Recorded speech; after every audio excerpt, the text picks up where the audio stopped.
Hi friends, good morning. দেখো এখন বাজে সকাল 8:30। হ্যাঁ, আজকে আমি তোমাদের সাথে একটা ছোট্ট মিনি ব্লগ শেয়ার করছি। দেখো আজকে কী কী রান্নাবান্না করছি, কী করছি, তাই তোমাদের সাথে একটু শেয়ার করছি। আর প্লিজ বন্ধুরা, তোমরা একটু পারলে ভিডিওটা পুরোটা দেখো আর কেউ স্কিপ করো না, আর একটু আমার পাশে থাকো, একটু লাইক কমেন্ট শেয়ার করো। দেখো এখানে আজকে আমি ভোলা মাছ ভাজা করছি। আজকে ভোলা মাছের ঝাল করব আর বানাবো আমার ছেলের জন্য পটল দিয়ে আলু দিয়ে পোনা মাছের ঝোল।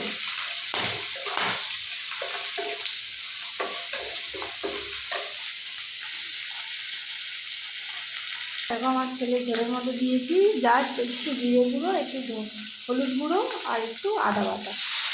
জল দিয়ে দেবো, এটাকে সেদ্ধ দেবো।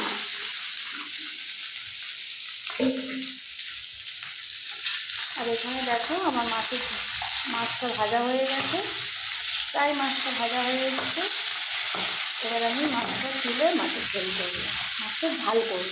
মাছটা ভাজা হয়ে গেছে, এবার আমি মাছের ঝালটা বসাবো।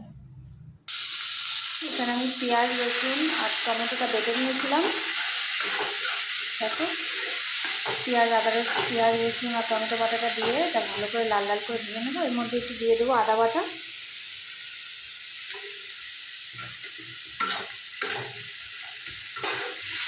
কে কে ভোলা মাছ খেতে ভালোবাসো কমেন্ট করে জানিও, আর আমার কাছে চলে এসো।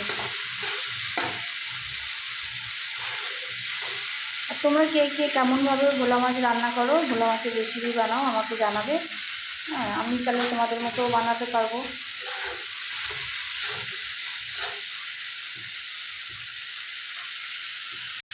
দেখো এখানে আমার পেঁয়াজ আদা রসুনটা ভাজা ভাজা হয়ে গেছে। এবার আমি কিছু গুঁড়ো মশলা দিয়ে দেবো। পরিমাণ মতো হলুদ দিলাম। যে যেমন ঝাল খেতে ভালোবাসো সে তেমন ঝাল দেবে। এটা হচ্ছে কাশ্মীরি লঙ্কা, রেড চিলি পাউডার একসাথে মেশানো আছে, তার জন্য বেশি দিয়ে দিলাম। একটু দিয়ে দিলাম জিরে গুঁড়ো, একটু ধনে গুঁড়ো। এবার আমি মশলাটাকে ভাজা ভাজা করে নেব। দেখো এখানে আমার মশলাটা পুরোপুরি কষানো হয়ে গেছে। এবার আমি এখানে জল দিয়ে দেবো পরিমাণ মতো।